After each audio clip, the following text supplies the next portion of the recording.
Hello, everyone, and welcome to today's Shorts Roundtable. My name is Bridget, and I am one of the Filmmaker Conversations production coordinators here at SIF, and I will be hosting today's talk. We want to take a moment here to offer a special thanks to PNC for sponsoring our Filmmaker Conversations content throughout the festival. On today's roundtable, we'll be joined by filmmakers from some of the short films included in our Racial Equity Shorts program, films focusing on the racial and social inequities of our time. With that in mind, allow me to welcome our guests to today's conversations. Hello, everyone. Thank you for joining us today. All right, so to get us started, I would like to ask each of you to introduce yourself, the name of your film, your role on the film, and also let us know where you're joining us from today. Amar, we will start with you. Sure. So, hi, my name is Amar Shabib. I'm the director of Joe Buffalo, and I'm joining you from Vancouver, Canada, on the unceded territory of the Musqueam, Tsleil-Waututh, and Squamish nations.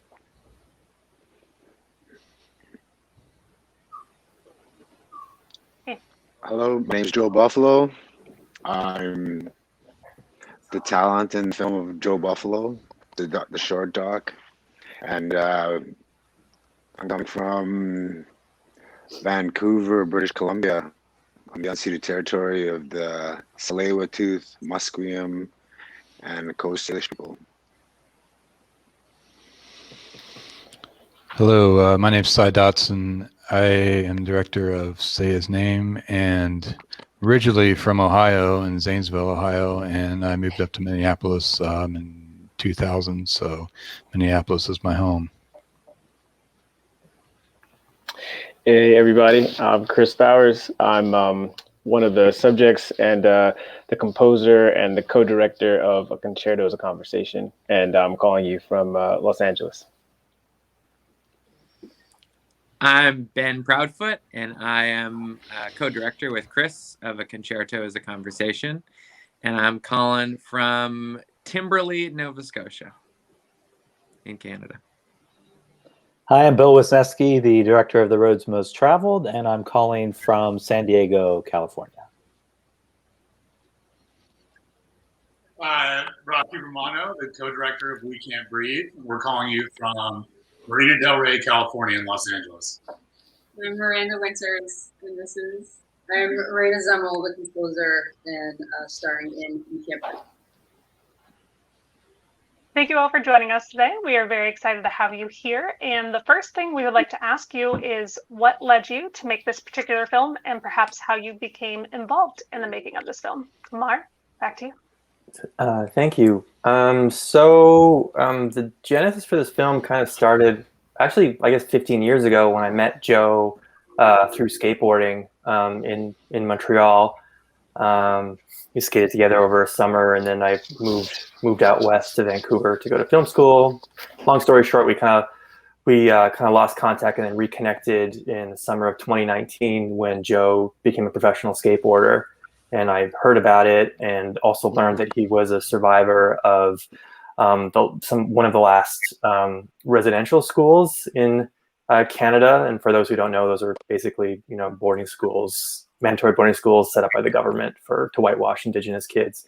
And so I was just really inspired to learn that. Joe didn't talk about that much, at all, as far as I know, back in the day. And so I was just inspired to reconnect with him, and that I know he overcame tremendous obstacles to get where he is, and he's an inspiration for many, many, many people. And I thought that it was a story that was worth telling. And so we reconnected and kind of just collaborated to think about what his story could be. Joe's also is a talent, but he's also a co-writer on the project. And so it was an honor for me to work with him in telling his story. And besides the co-writer, he's also an emerging actor as well. So we kind of leaned into that in the film, making it more like kind of a hybrid documentary, and really pushing what a documentary could be in like a kind of a mix between documentary, narrative, and skate video kind of. So that was kind of like an initial inspiration for the film.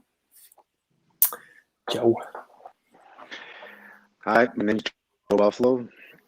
The inspiration came when he had approached me and my memory was so bad that it was refreshing because I had been living in Montreal. And so when he came to visit, I was like, oh, great English speakers. I'm like, I'll be a tour guide, you know, and it kind of just was, it happens every summer, you know what I mean? And I was living in Montreal that, yeah, when he approached me, I was just fresh into sobering up.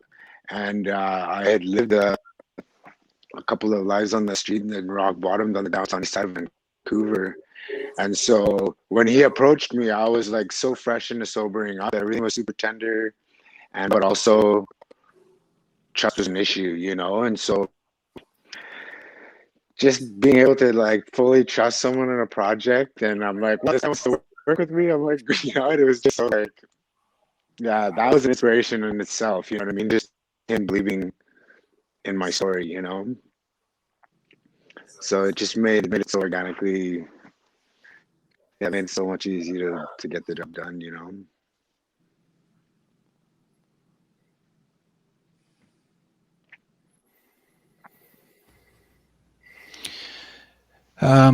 Hello. So I live in Minneapolis, and when the pandemic started last year, it was, you know, hard for all of us in the creative world to figure out, you know, where to go, how to produce films, how to make money, how to make a living at doing this. So I had a huge year plan with a bunch of travel with the nonprofit, and then it all came to a halt. And it really wasn't long after that that George Floyd was murdered, and probably it's about 2 miles from my house. So that kind of became my, I guess I just felt like it was my obligation to tell the story in a way that it wasn't seen on the news, and, you know, it just more of a deeper look into the community and how a community kind of overcomes tragedy and works together to, you know, resolve longstanding issues of racial inequities in our society. That's awesome. For our film, Ben and I have been friends for, I guess, almost 5 years now. And Ben was approached by the LA Phil to do a story that had the intersection between LA and music. And he saw that I was writing a violin concerto for Disney Hall. And so he came and just asked if I would, if he'd be able to follow me around while I was kind of writing that piece. And it just so happened that the day we got together to meet, I was coming from an event that was celebrating my grandfather. And it was like a Tuesday morning, and Ben was like, "Why are you all dressed up? It's Tuesday morning, and we're just talking about this documentary." And I told him that this block in downtown LA had just been named after my grandfather. And I told him this whole story about how my grandfather is from the Panhandle in Florida. And in the 1940s, he hitchhiked at 17 and randomly ended up in Los Angeles, and, you know, had $27. And 2 years later, he owned the Cleaners, and then later the Block, and so on and so forth. And Ben was like, "That's a much more interesting story than this violin concerto, or how can we combine those two things?" And then, you know, he invited me to like interview my grandfather because he always wanted to use this double interrotron technique. And it was really just this chance moment of us deciding that, you know, finding a way to tell my grandfather's story and my family's story was something really exciting. And yeah, we just went with it. That is correct. So I'll pass it over to Ben.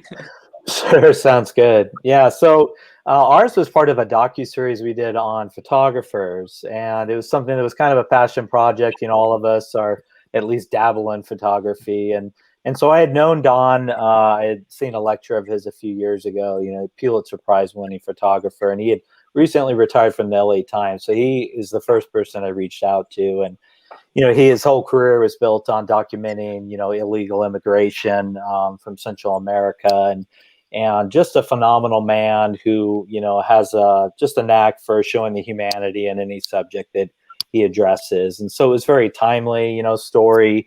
You know, the need for photojournalism, especially this was a couple of years ago, it kind of the height of the media suppression during the Trump administration. And so we wanted to highlight both, you know, the power of photojournalism, the power of photography to, you know, change lives and bring attention to a subject in a way that, you know, written words, there's nothing like a photo, you know, to change people's minds and open their hearts. So Don he's just an amazing guy. We, you know, going down to Tijuana, spending time with him and a local for that day was one of the best shoots I've done. It was just an incredible experience. I learned a lot from him, and just an honor to be able to tell his story.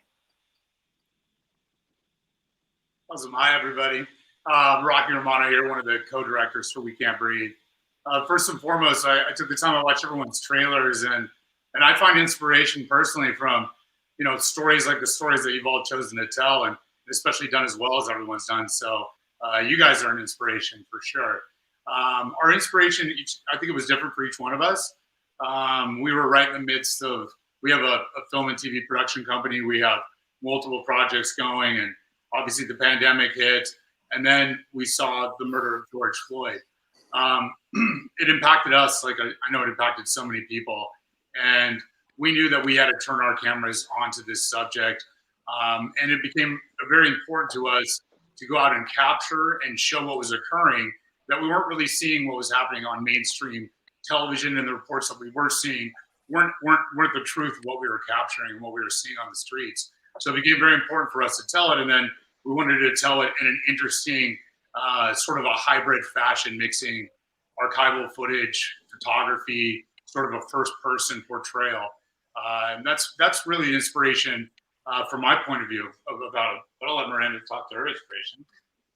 That was pretty much, my inspiration was pretty much the same as Rocky's. We saw the video of George Floyd being murdered. We knew we had to do something. We had cameras, so we just started filming, and it evolved from there. My wife, Raina, started going out into the streets and taking photos, and that's where the photography element came in. Yeah, I actually had no inspiration to make a film.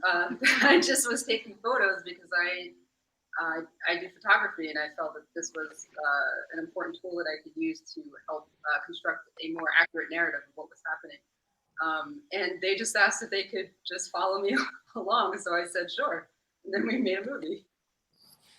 Raina also made the music for the movie as well. Well, thank you for sharing those. And to follow up, we are hoping that you might share something of a trial and tribulation or something funny behind the scenes that maybe the audience wouldn't know just by watching the film.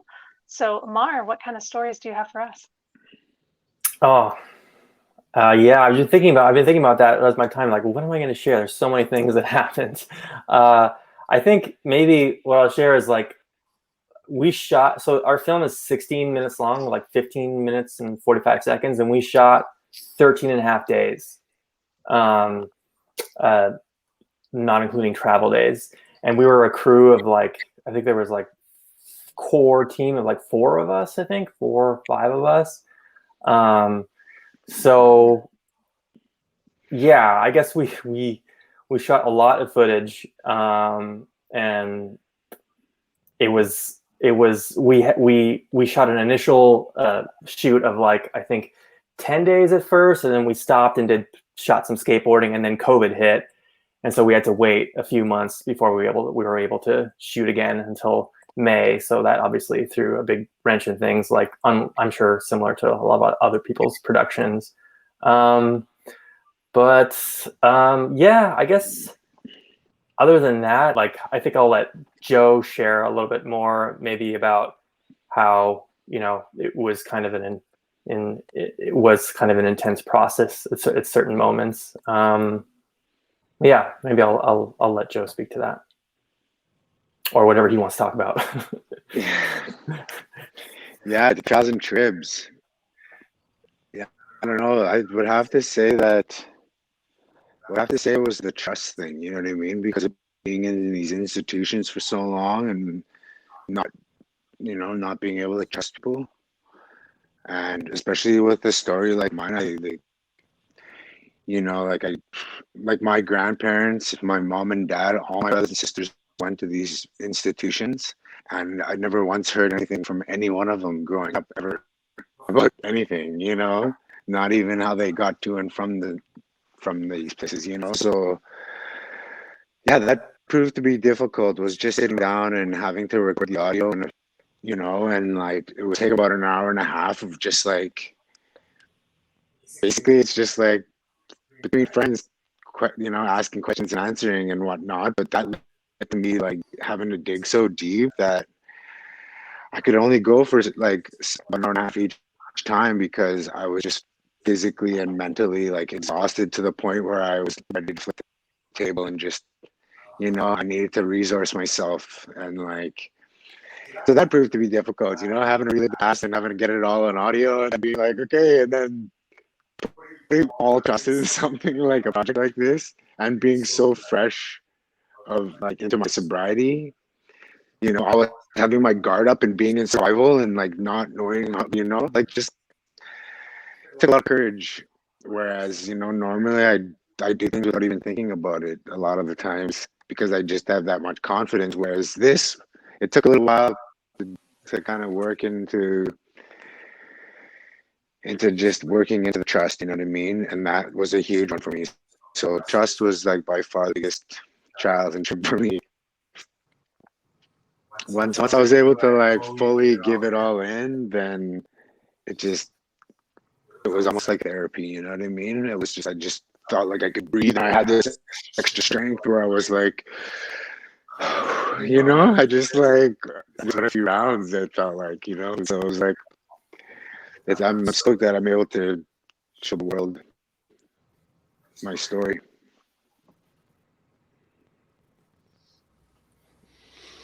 Yeah, it's a great story too. We shared our films at Big Sky, so it was definitely one of my favorite short films that I watched. So it was awesome. Yeah, I guess for me it was I don't know, my neighborhood's pretty quiet and people kind of keep them themselves. And after George Floyd was murdered and then the unrest that followed, it feels like the community just came together in ways that I wouldn't have ever imagined. I have a longer version that's going to be airing on PBS, and that kind of dives into that a little deeper. But just the fact that, you know, you can walk up the street and see like lines of groceries that people are donating, and you know, people standing guard at different establishments to protect them. And these are all my neighbors that I really didn't know that well. So I guess for me that was a learning experience, and you know, something I can carry on to future projects. For me, I'll say a funny anecdote. One of the things that was funny to watch is my grandfather is very particular about, even though he's 92 now, he was 91 when we shot this, but he is still very particular about dry cleaning and like technique and all of that stuff. And Ben had a lot of these ideas of, you know, pairing shots that felt similar, as far as something in the dry cleaner with my grandfather and something with me at the piano or with me in composition. And so he had this idea of, you know, have my grandfather press this clean white shirt on a presser, and then maybe possibly cut to me and my hands on the piano keys. And so he went to my grandfather and he was like, okay, so put this shirt here and just put your hands like right here in the middle. And so he did the pressing thing, but he didn't put his hands where Ben wanted them. And Ben was like, okay, could you just do it one more time? Just put your hands up here. And after a while, my grandfather was like, I wouldn't put my hands up there. That's not how you press a shirt. And somebody's going to see this and be like, he doesn't know what he's doing. He doesn't know how to press a shirt. So I'm not going to do that. And we probably got it a little, I don't even think the shot even ended up in it. But yeah, that was probably one funny moment from the film. Yeah, I remember, you know, Chris's grandfather, he's like a fantastic conversation partner, as you see in the film, but he also was just very reluctant and kind of didn't understand what this was all about and why we were asking all of this time from him, why he had to have this conversation with Chris and what this was all leading to and why we were making him do all these different things. And I think he kind of just forgot about it after the shoot. And then, slowly, as we started doing more film festivals and stuff, and we were really lucky to find out earlier this week that the film was nominated for an Academy Award. And he was just totally, he just keeps saying, Chris keeps telling his stories of, his grandfather just being like, I never expected this. I think he just thought it was like his grandson and his friend goofing around with the camera.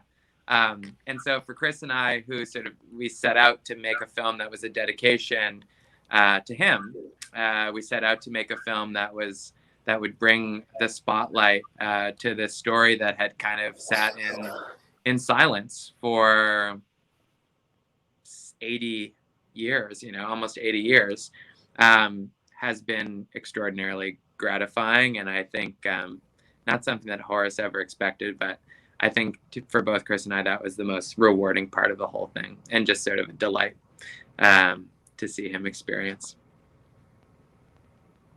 That's really cool. Yeah. For us, we had kind of an amazing one of those things when you're making documentaries and something that happens unexpected. So we were in Tijuana and we encountered these guys that Don was pretty sure were smugglers. He thought they were coyotes, and so it just kind of spurred the moment. He's like, I want to go talk with them. That's his personality. He's just fearless, individual. And so we're scrambling, of course, not prepared for this. And we had his mic and then a camera far away. And then another person with us just broke out their cell phone and was like, all right, well, at least let's just document this. We'll see what happens. But these were, kind of intimidating guys. And we were a little nervous about this encounter, and we capture the conversation. He's talking to them in Spanish, and it goes really well. And so we go back and we look at it, and we're like, wow, this is an amazing interaction, very natural, and just totally happened, by accident. And we had some technical issues. We worked through it. Man, this is working. So we put it in the film, and just thought this is the best part of the film. It was like totally unplanned and this amazing conversation. But it shows you kind of thing with filmmaking where you go through and sometimes you have to cut something that you don't want to. And we cut that scene at the very end. We were like, it's just not flowing. Something is off. But, when you're attached to something, you think, oh, man, this is the best part of the whole film. But then we realized, no, like this is really messing up the flow. It just didn't work. And so literally it was cut. We were ready to output. And so we had to scramble and cut that scene last minute. And, we all think it was the right decision. It flowed much better, but it was one of those things you can't plan for. And it was just a, amazing encounter that, we have in the edited version, the long version, but it's still, sometimes you got to make those tough decisions and cut things that, you never would have imagined in the beginning, so, yeah. Well, awesome. Yeah. Well, I know we've got some challenges and we have some funny story. I let Miranda stick to the funny story, but I'd say really some of the challenges we had were, first of all, it was a global pandemic, and, going out to protest with hundreds, thousands, tens of thousands of people, isn't the first thing that comes to mind in the middle of a global pandemic. And then being out there with a camera was a lot different than a lot of situations. There was a reason mainstream media wasn't out there, and that was because people weren't very keen on cameras filming on either side. So I think, navigating the worlds that were out there to try to capture something became complicated, but also gave, some really great results. And I think that, just overcoming the fear of a global pandemic and, deciding to go out there and capture what you think is important. And obviously this time what Miranda would alluded to was we really had no plan. We went out and just started filming and sort of went backwards. And so we captured all the footage and came back and then started putting together the music, the story, the narrative, all that. So that was an interesting aspect of this film. Yeah, I guess something funny. So the first, the first or second protest that happened in LA, it got really, what do you say, violent. But there was cop cars on fire. There was a Fairfax protest. A lot of things were happening, and I wasn't there. I was watching CNN, and I'm just watching, and I know that Raina's there, and I'm, you know, obviously worried. And then I just see her backpack on CNN, and I'm like, oh my gosh, like why? Like I have to go out every time. Like I can't handle this. And just filming, you know, it can be intense, and these two are fearless, and they will run into any situation. But I'm the main camera operator, and I'm a warrior, and me having to go follow these guys around into these situations is pretty. Now it's pretty funny. Especially with a big red camera on her. So. Yeah. From warrior to warrior. Yeah. So yeah, I guess that was just, she just was tired of seeing me on television and seeing my backpack on television. Usually my first reaction is when I see something on fire, if I see a line of tear gas, if I see a bunch of cops, my first reaction is to run directly towards it and get the shot. And her reaction is to run as far away as she can. So yeah, she was pretty fearless for being for keeping up with Rocky and I.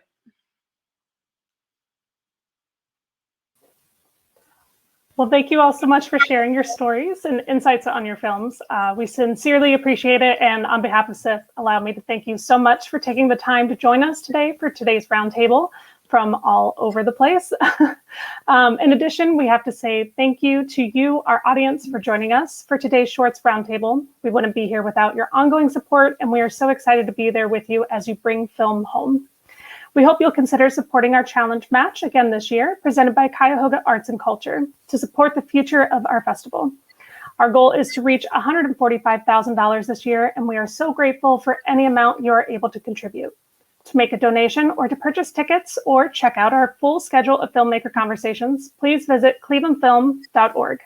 With that, please stay safe, stay healthy, and we'll look forward to seeing you back here again very soon. Again, thank you so much for joining us today. We really appreciate it, guys.